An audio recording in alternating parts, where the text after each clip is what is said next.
Ya, awalnya pada saat itu karena kami letak desanya jauh dari kota, jadi ketika kami memakai piranti lunak yang biasa kami gunakan sebelumnya, sering kena virus. Jadi perbaikan komputer itu kami jauh sekitar 30 kilometer dari desa kami, jadi hal itu menjadi sangat mengganggu dan banyak data yang hilang akibat gangguan virus.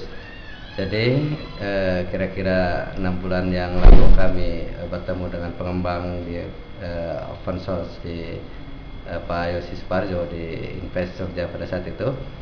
Ya, kami utarakan semuanya dan akhirnya Mandala Mekar memilih sistem piranti lunak open source, dan selama 6 bulan ini tidak ada permasalahan, alhamdulillah, dan semua yang kami keluhkan sebelumnya sudah teratasi. Nah, karena kira-kira kalau open source itu sumbernya terbuka dan memberi keleluasaan kepada siapapun untuk mengembangkan, kira-kira apa yang sudah dilakukan teman-teman di sana, Pak? Ya, satu lagi yang menarik buat di desa kami itu untuk melibatkan generasi muda, utamanya di desa Mandala Mekar, di mana mereka juga bisa berkreasi, ya, ikut mengembangkan, menyumbangkan di dalam TIK di tingkat desa dengan mengembangkan operasi komputer berbahasa Sunda yang ya saat ini masih dalam pengembangan. Dan ini menariknya open source yang dikembangkan di desa Mandala Mekar. Selama ini kendalanya apa, Pak? Ya, dibandingkan selama ini belum ada kendala, cuman ketika kita ada permasalahan dengan program sistem informasi desa yang kami namakan di desa Mandala Mekar dan menggunakan piranti lunak open source itu. Jadi ya kendalanya sistem ini kan terus berkembang, jadi pasti akan ada hal-hal baru, dan seiring dengan perjalanan ya, ketika ada permasalahan yang terjadi dan belum di cover sama teman-teman di pengembang, ya kami utarakan, termasuk di dalamnya pada saat itu kami dalam di SID itu ada satu konten yang belum bisa masih dalam pengembangan juga di rekan-rekan Invest.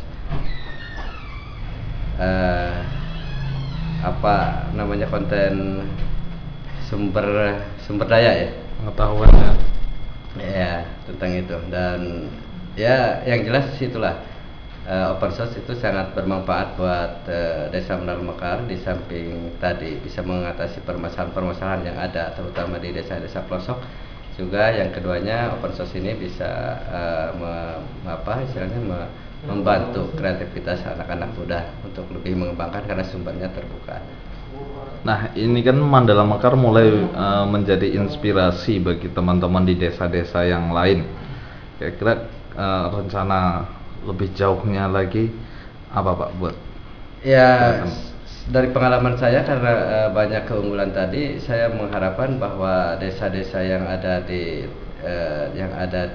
dekat-dekat di Tasikmalaya bisa memanfaatkan sistem ini dengan segala keunggulannya, karena kami sudah merasakannya.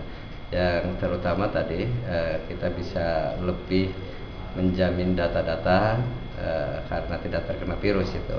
Yang kedua juga ya itu menghemat anggaran di desa, itu sangat menghemat, ya, baik dari pembelajaran piranti lunak itu sendiri dan dari biaya servis itu sendiri, belum ongkos-ongkos.